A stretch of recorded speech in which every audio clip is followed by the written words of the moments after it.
Queridos amigos, sean bienvenidos una vez más a su programa CEO Talks. Para mí es un tremendo placer el poder conversar con Juan Albán en esta ocasión, quien está liderando en la ciudad de Guayaquil y en San Borondón unos proyectos inmobiliarios de altísima trascendencia.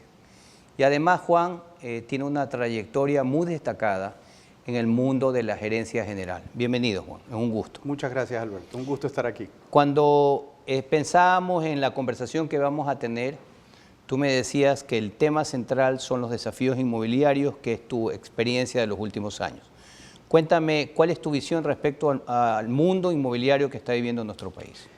Mira, para un poco ponernos en contexto de lo que estamos hablando, recordemos que en los últimos 50 años nuestro país, el Ecuador, ha sufrido un crecimiento demográfico muy importante. Pero aparte de eso, existió un fenómeno que es que en la década de los 70 el 60% de la población del Ecuador vivía en las zonas rurales y solo el 40% en las zonas urbanas. Esa tendencia se ha virado.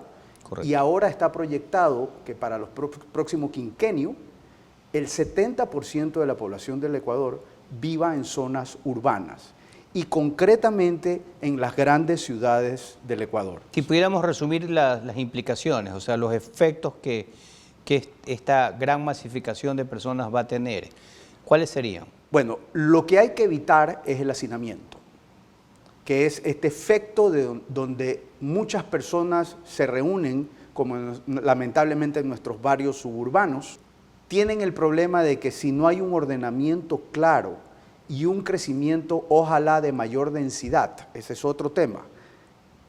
Si las ciudades no pueden seguir para siempre creciendo de forma horizontal. Es decir, de baja densidad. Cuando hablamos de densidad nos referimos a la cantidad de habitantes. De personas por hectárea o por metro cuadrado. Entonces, es decir, más vertical o un diseño constructivo que permita más personas en menos espacio. Exactamente. Mira, yo soy un gran, me encantan las películas y en especial las de ciencia ficción. Y yo siempre le pregunto a la gente, oye, las películas de ciencia ficción donde la sociedad está desarrollada, normalmente lo que uno ve en una película de ciencia ficción son edificios verticales, son construcciones verticales. Eso no es una coincidencia, es porque simplemente, bueno, primero por una razón obvia, la Tierra se está quedando sin espacios. Segundo, hay que precautelar los espacios naturales porque tenemos como sociedad y como seres humanos que aprender a convivir con el mundo en el que vivimos, sin depredarlo. Claro, las fronteras urbanas cada vez se está extendiendo. Yo la semana pasada estaba en la ciudad de Miami y decía cada vez la frontera urbana, Miami fue sede de un gran evento de sostenibilidad, los Premios Verdes, le ganan terreno al espacio, a los Everglades, le ganan terreno al espacio agrícola. Total, pero eso tiene un límite, es decir, eventualmente hay que decir hasta aquí, y lo único que queda para crecer es seguir subiendo, porque pensar que la gente se va a ir a otro lado te genera otros problemas. Entonces, hay un primer gran tema que es el ordenamiento territorial, que es la planificación a futuro de cómo van a estar dispuestos la expansión territorial, ¿no es verdad? Exactamente. Ese es un tema. Y el otro tema que quizás tendrá que ver con los diseños, ¿no? Cómo satisface las necesidades de las personas, porque yo he apreciado, por ejemplo, en San Borondón, y quizás tú también, los que vivimos allá, es que cada vez estás viendo más servicios más cerca, justamente para evitar esa movilidad, ¿no? Lo que yo trato de aplicar en todos los proyectos en que he tenido la suerte de participar es tratar de mover desde la concepción propia del proyecto, un proyecto que genere centros urbanos o ciudades centralizadas urbanas, en donde básicamente en un radio de 400 metros cualquier persona pueda tener la oportunidad de realizar la mayor cantidad de sus actividades. Ese es el concepto de las ciudades modernas, no desarrollar proyectos inmobiliarios que sean cemento y pintura, sino proyectos inmobiliarios que transformen la calidad de vida de las personas para bien. Que sean sostenibles también. Y por supuesto que incluyan en su forma desde el momento, insisto, desde la construcción, los materiales que sean reciclables y que cada vez nos acerquemos más a esta famosa economía circular en donde todo sea reutilizable una y otra vez. He tenido el privilegio de conocerte algunos años en distintos tipos de negocios y una de tus características ha sido la de ser creador de productos, la de diseñar nuevos productos y servicios. Si tú pudieras contarnos acá en las cámaras, ¿cuál podría ser una especie de receta? ¿Qué cosas debería de uno considerar cuando va a crear un producto ganador? A ver, varias cosas que pues, van a sonar un poco obvias, ¿no? Número uno, conocer muy bien quién es tu cliente, qué necesidades tiene tu cliente, qué es lo que aspira tu cliente y por supuesto qué es lo que tú le puedes dar, que le va a agregar valor a la propuesta que estás dando para que tu cliente decida comprarte a ti y no comprar lo tradicional. Segundo, tener una organización. La organización que ofrece este producto, sea una persona natural o sea una empresa bien constituida, tiene que tener una cultura que acompañe y que viva realmente lo que está vendiendo. De acuerdo. Y eso es súper importante. El rol, en mi experiencia, el rol del CEO es imprescindible para manejar la cultura de la empresa. Tú no puedes, me voy a inventar, hacer una empresa que vende un servicio de fiestas si todo el mundo en la empresa está deprimido. Probablemente el producto que vas a entregar es un producto que no está acorde a las necesidades y a las expectativas. Si hay algo que yo he aprendido en mi experiencia, te diría por encima de un proyecto inmobiliario siempre tiene que haber un propósito. Se puede ver trasladado en una misión, en una visión, en valores, pero tiene que haber un propósito que transforme la vida de tus clientes, no la vida de la calle. El propósito de una empresa lamentable sería que sea simplemente hacer dinero. Creo que ese sería el peor de los propósitos. Eso es una consecuencia. El propósito tiene que ser algo que inspire a las personas y no importa si parte de una parte pequeña, si parte de algo simple como mejorar la calidad de vida del ser humano, del ciudadano ecuatoriano, lo cual nos lleva, perdóname, a la otra parte, al tercer punto que para mí es clave, y es que tenemos que entender que un proyecto inmobiliario es una especie de ser vivo. No existen dos proyectos iguales. La rigidez no cabe en los proyectos. Correcto. Entonces tenemos que tener una forma de ser... Como una mentalidad de adaptación y de aprendizaje. Exacto, una mentalidad, un poco de alumno, un poco siempre. O sea, creo que un gran error que podíamos cometer los CEOs es pensar que no la sabemos todas. En este proceso de desarrollo de productos ganadores, la capacidad de adaptación y aprendizaje es vital, porque quizás tú naces con una idea, que es una idea ganadora, una idea inspiradora, y la vas puliendo con el tiempo. Claro, uno parte de los arquitectos parten de un plan masa, le llaman, de un master plan. Correcto. Que es el que, digamos, para efectos técnicos del proyecto tienes que tener, para ver las necesidades, para ver las factibilidades y las prefactibilidades de los proyectos, ver los números, la parte económica, pero siempre sabiendo que el proyecto tiene que tener la capacidad de evolucionar. No transformarse completamente, pero sí poder evolucionar y ajustar ciertos detalles a condiciones del mercado, a tipo de producto. Tienes que tener la capacidad. La rigidez, insisto, en proyectos inmobiliarios y en desarrollos sostenibles es un gran enemigo. Quizás eso te ha llevado la experiencia de desarrollar estos master plan que se ejecutan durante varios años. Y como yo uso la expresión entornos móviles, como los entornos son móviles, exacto, uno tiene que ir capturando lo que en ese momento va siendo significativo para irlo ajustando. Te doy un ejemplo. Hay un concepto que por supuesto que no es mío, pero que me encantó cuando lo aprendí casualmente en las tantos webinars que tuvimos todos en el momento de la pandemia, para aprender. Y eso es, creo que, una de las grandes aprendizajes que la vida me ha dado, que es que uno nunca debe de terminar de aprender y de crecer. Y hay una palabra que me encanta que se llama biofilia. E incorporar este concepto de biofilia en el desarrollo inmobiliario es súper importante, que es ni más ni menos qué interacción existe entre la infraestructura y el ser humano para con la naturaleza. Es decir, yo creo que, te voy a dar un caso, a todo el mundo le gusta en su casa levantarse y oír pajaritos. Yo creo que nadie podrá decir que no me gustan los pajaritos en la mañana. Claro. Bueno, si no piensas desde la concepción del proyecto y lo que tienes es una selva de cemento, no vas a tener pajaritos porque probablemente desde el mismo proceso de construcción estás afectando a la naturaleza y probablemente el árbol lo dejas, pero los pajaritos se van porque haces ruido, porque afectas, tienes mucho tipo de contaminación a la fauna. Igual con las plantas, digamos. No se trata de llenar edificios de plantas y no se trata de llenar ciudades de plantas por llenarlas.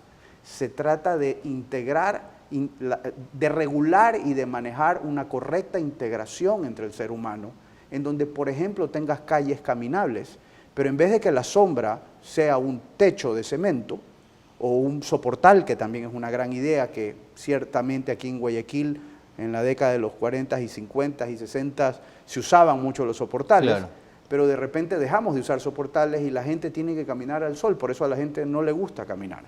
¿Cómo solucionas eso? Yo propondría que pensemos en árboles, es decir, el árbol es el mayor, más allá de toda la facilidad. Soportal natural. Natural, y te da, aparte que te da una sensación, insisto, de esta interacción con la naturaleza. Hemos hablado de algunos elementos importantes. El primero, entender al cliente, capturar esa necesidad significativa. El segundo, pues, diseñar una propuesta de valor e integrar la organización con esa propuesta de valor.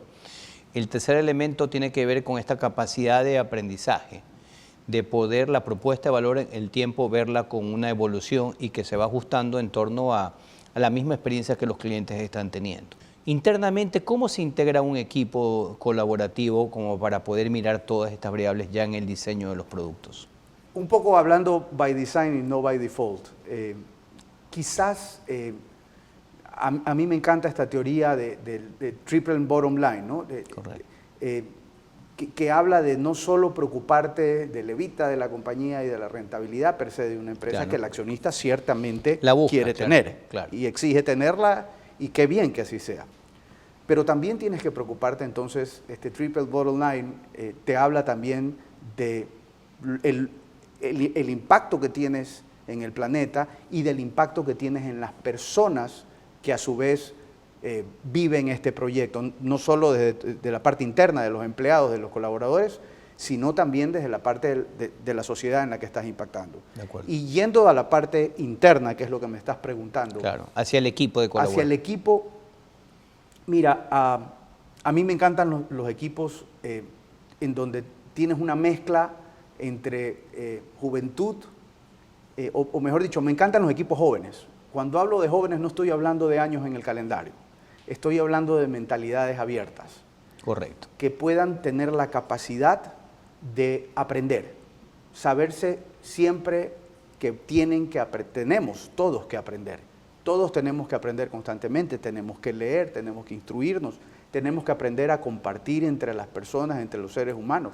Tenemos que saber que disentir no está mal, disentir está bien. Correcto. Y tenemos que reconocer que de esos disentimientos y acuerdos en los equipos, lo único que sale es algo positivo, es algo mucho mayor de lo que una persona sola puede hacer. Entonces creo que el mayor rol de un líder y de los líderes, digamos, por llamarle así, en un organigrama, el mayor rol de los equipos debe de ser tener la capacidad de cooperar entre todos, sabiendo que la opinión de nadie está por encima de otra persona. Tenemos que evolucionar en esa capacidad de dejar de lado el antiguo líder que era la única persona que llevaba a cabo los proyectos y hay que irle a preguntar al líder. Jerárquico. Sí. Y más colaborativo, permitir que en este grupo afloren las ideas. Así es. De distintos campos, ¿no? El ambiente, la energía, la arquitectura. Cada vez más se requieren, cada vez más se requieren de profesionales en distintas áreas, ¿no? El famoso efecto Medici, que nos lleva a pensar que siempre traer personas, te voy a dar casos, yo he invitado a médicos, por ejemplo, para desarrollar consultorios. Suena bastante obvio, pero probablemente en las empresas antiguas no llamaban al médico para desarrollar consultorios, llamaban a los arquitectos, pero resulta que el que va a usar los productos es un médico. Te voy a dar una recomendación. Cuando vayas a diseñar una sala de conferencias, invita a un speaker.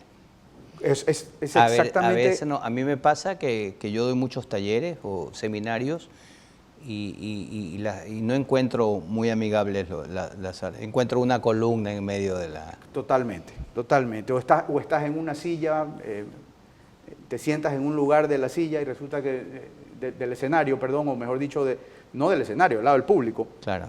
Y no ves al speaker, digamos. De acuerdo. O no ves la pantalla porque tienes una planta al frente. Hay que invitar a hacer, se llama Open Innovation, a hacer innovación abierta, o sea, a quienes van a recibir el servicio o quienes van a usar el servicio, un poco opinar respecto de su diseño. Definitivamente, cada día más tus clientes y tus potenciales clientes o inversionistas quieren sentirse que su voz es escuchada y que lo que se está desarrollando es un producto que está diseñado para el uso de ellos, para el beneficio de ellos. Y el desafío grande entonces está en compensar cómo satisfaces estas necesidades y estas aspiraciones de los clientes, porque a todo esto, si solo satisfaces necesidades, tienes un límite. Pero tú tienes que diseñar desde el punto de vista del crecimiento de esa persona. Es decir, si vas a vender un consultorio, tú tienes que diseñar algo para que el médico no solo dé, digamos, o no facture ahí lo que normalmente factura. Tú quieres darle espacio para que crezca.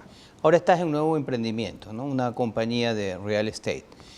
Y durante tu vida laboral has tenido diferentes oportunidades o diferentes compañías.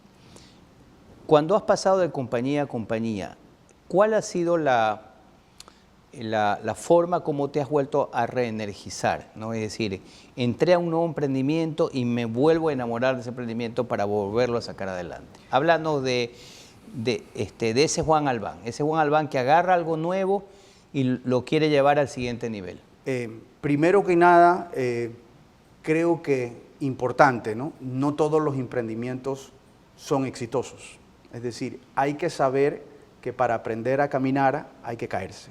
Para aprender a andar en bicicleta te tienes que caer, no sé, pues 20 veces en la bicicleta y probablemente me trepo en la bicicleta y probablemente me voy a poner un casco. El casco es porque sé que en algún momento en el proceso me voy a caer. De acuerdo. Y lo acepto de entrada. Si me subo sin casco es porque por alguna razón o soy imprudente o creo que no me voy a caer. Y ahí hay un grave error. El error es que equivocarse está bien. Pero como siempre digo yo, una frase que me encanta, que un jefe muy querido mío alguna vez me decía, Juan, erra pronto, erra barato. Entonces, siempre digo, hay errores y hay errores. Entonces, lo que hay que intentar es de equivocarse al comienzo, en probablemente, llamando hace un ratito comentábamos este libro de Lean Startup, o los Scaling Up, estas teorías que son fantásticas, hay que intentar crecer en la organización poco a poco y tener lo más pronto posible probablemente un producto, así sea una versión beta. ¿Cómo le llaman el mínimo viable ahora? El mínimo viable es mucho mejor que, como hace un ratito comentábamos, esperar al producto perfecto, esperar a que todo esté perfecto, pues no pasa nada si te equivocas. Otra cosa es que cometas errores, digamos, muy graves. Digamos. Y la energía interna, un poco, que te mencionaba, como amar lo que haces, como tenerle cariño en lo que haces, bueno, agarrar el propósito. Definitivamente, pues yo siempre creo que saberse rodear es muy importante. Y ahí, no por hacerte publicidad, Alberto, pero el Council es lo que, sin duda, en mi caso particular, me permite estar en un entorno de personas que todos nos hemos caído, que todos hemos pasado momentos difíciles, pero te permite estar en un ambiente en donde tú puedes proponer ideas y en un ambiente de total honestidad. Un buen amigo creo que siempre te debe de decir la verdad y decirte, ¿sabes qué? Estás equivocado por ahí, e insisto, creo que la necedad, la rigidez no caben aquí. Si miramos tu historia empresarial, podemos hacer un balance y quisiera que me cuentes el mayor acierto y el mayor aprendizaje. Y tú sabes a qué me refiero con el mayor aprendizaje. A ver, probablemente el mayor acierto, me la pones difícil porque he tenido Algunos aciertos. algunos aciertos y decir uno, probablemente el mayor acierto es nunca darme por vencido. Fantástico. Que más que un hecho en particular es un mindset, es una forma de ser, es una actitud frente a la vida. No darme nunca por vencido. Y espero que mientras Dios me dé aliento, nunca darme por vencido. La edad, a pesar que soy bastante joven y me considero bastante joven. Ya vimos que es joven de sí, mentalidad. Total, mentalidad joven, mentalidad de aprendizaje y entonces finalmente ese quizás sería. Y mi mayor aprendizaje, aferrarme a planes que uno a veces tiene en la vida